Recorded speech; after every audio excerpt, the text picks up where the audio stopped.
ادامه بده. من مطمئنم یه روزی حتما موفق میشی و هیچ وقت از شکست خوردن نترس، چون اصلا مهم نیست چه شکست بخوری.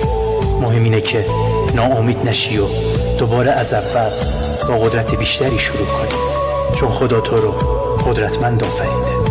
پس برای رویاهات بجنگ، چون هیچ کس جز خودت این کارو برات نمیکنه.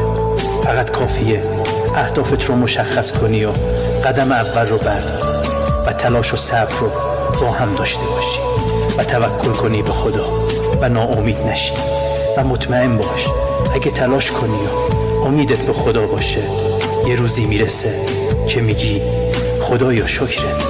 درست خیلی سخت بود ولی من انجامش دادم.